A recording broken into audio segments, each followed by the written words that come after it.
Judges Corner is brought to you by CoolStuffInc.com and gatheringmagic.com. Support our show by visiting both websites.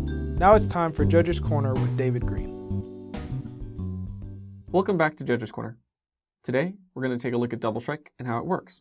So what is Double Strike? Double Strike is pretty much First Strike on steroids. Okay, so what is First Strike?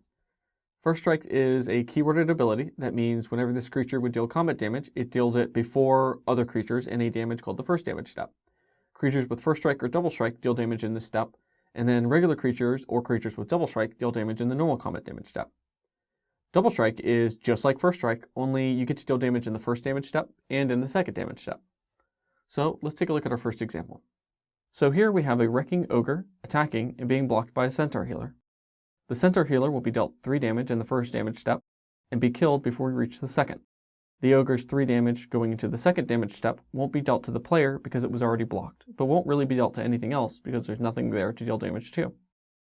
In a similar example, our Wrecking Ogre attacks and is instead blocked by a Master Biomancer.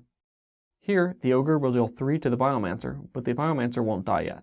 But in the normal damage step, the Biomancer will deal 2 damage to the Wrecking Ogre, and the Ogre will deal 3 damage more to the Biomancer, finally finishing it off. And then finally, we have our Wrecking Ogre attacking and being blocked by a Silver Claw Griffin. In this example, both creatures will deal 3 damage to each other in the first damage step, and then they'll both be killed off before we ever reach the second damage step. So, now that you've seen how Double Strike can work, let's take a look at some common misconceptions.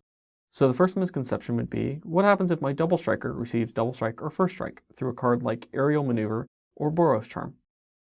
Well, multiple instances of Double Strike or First Strike on a creature with Double Strike are redundant, and the creature doesn't receive anything like Super Strike or the kind. Then, what happens if a creature with Double Strike ends up fighting another creature through a card like Pit Fight? Well, Double Strike only applies during combat damage, and won't be much use to the creature in the Pit Fight. A few other things worth mentioning are, what if my Double Striker or First Striker deals damage in the first damage step, and then loses First Strike or Double Strike before we deal regular combat damage?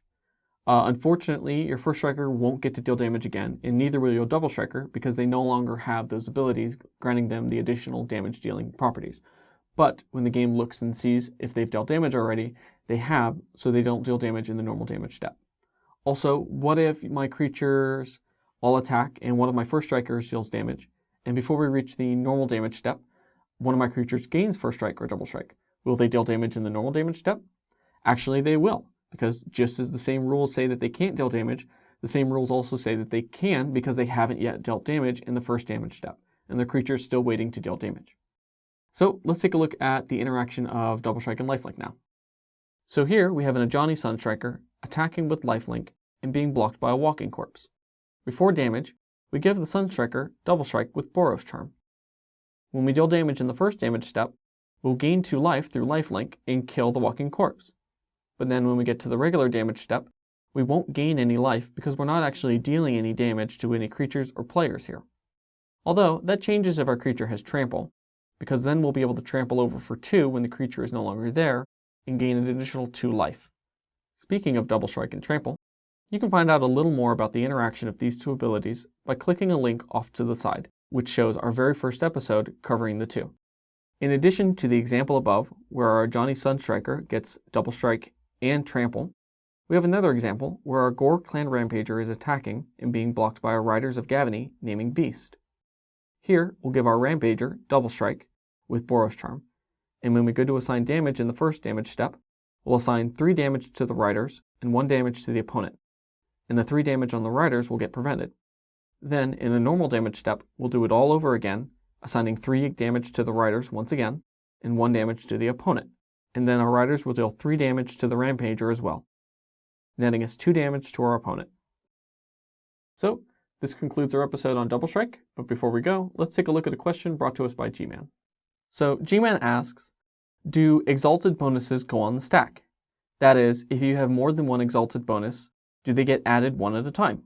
So, to answer that question, yes. If a creature is attacking and you have multiple creatures with exalted, maybe through Sublime Archangel, each one of your creatures that is given exalted through Sublime Archangel will trigger and go on the stack independently, each individually giving your attacker +1/+1.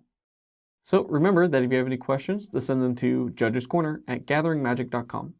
And until next time, remember that 3-for-1s are awesome, but 2-for-1s are just as good. And have fun.